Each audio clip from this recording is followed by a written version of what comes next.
Good morning. Today I'm going to talk about sickle cell anemia. Sickle cell anemia is a hereditary disorder, and this runs in a families.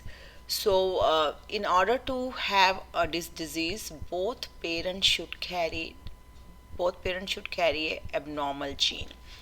So, what happens actually in a sickle cell anemia? So the shape of the RBC is a sickle shape. So let's say this is a normal RBC, it's a oval shape, and this is a sickle cell RBC. So it's like a shape is like a sickle, right? So that's why we call it sickle RBC. The life of normal RBC is 120 days. The life of sickle RBC is about 4 to 6 weeks, or we can say it's roughly about 20 days, right? So because of the shape there can be a lot of problem. So what happens when these cells are moving? Let's say this is an arm, and cells are kind of moving, and whenever there is a joint or they have to turn, like the little capillaries here inside the arm, so these cells will all clump together. So they all come together like this is the shape, right? So this all, because of the shape, they will actually clump together and make a clot.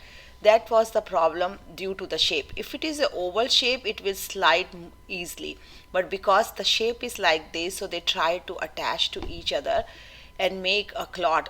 So wherever the clot is formed, like a little capillaries, if the clot is formed here, the blood from this capillary will be stopped. So when there is a no blood flow in this capillary, where the blood was going, that cells may not get enough blood supply, so there will be a lack of oxygen in those cells and lack of nutrition. People usually get a lot of pain because of that, because this is a ischemic stage, right? They are not getting enough blood supply in the tissues.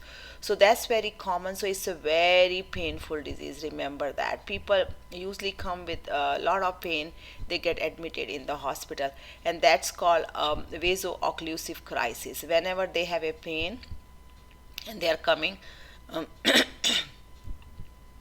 occlusive crisis. So right in this crisis they come. So what we do with them, because it's a lot of blood clots are forming, so we give them a hydration, we give them more fluid, so that the blood becomes more thinner and it's easier for the cells to move. So that's why we give them this, and then we give them oxygen also, because the anytime there is a decrease in oxygen, there is more chances of cell formation. So we put them on oxygen, and there is a medication. This is actually a chemotherapeutic agent, but it's very useful in this disease. It decreases the production of sickle cells. That's a hydroxylurea. So this medication is also what we give in that, right? So many times, so let's say talk about the pathology.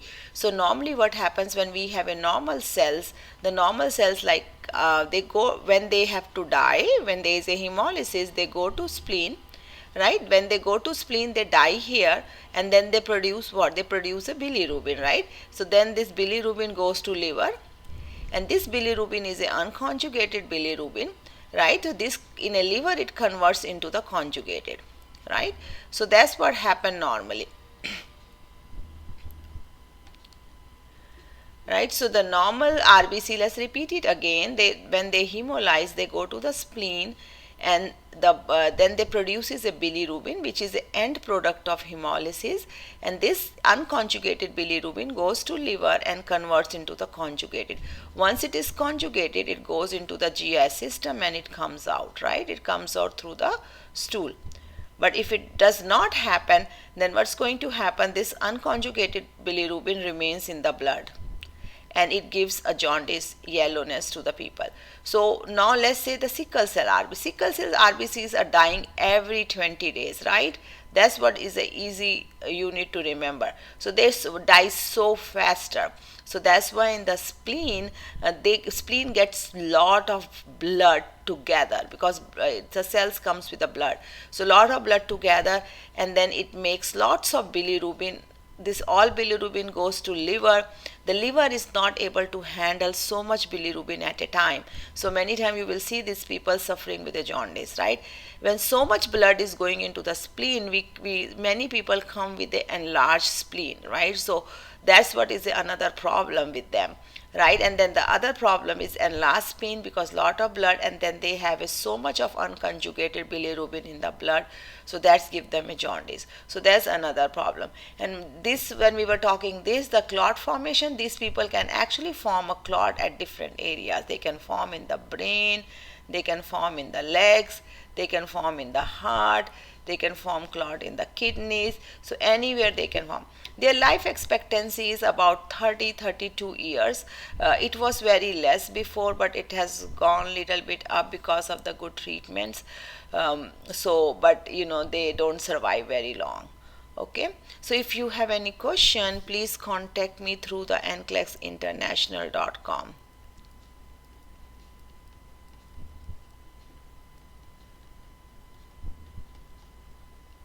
Thank you.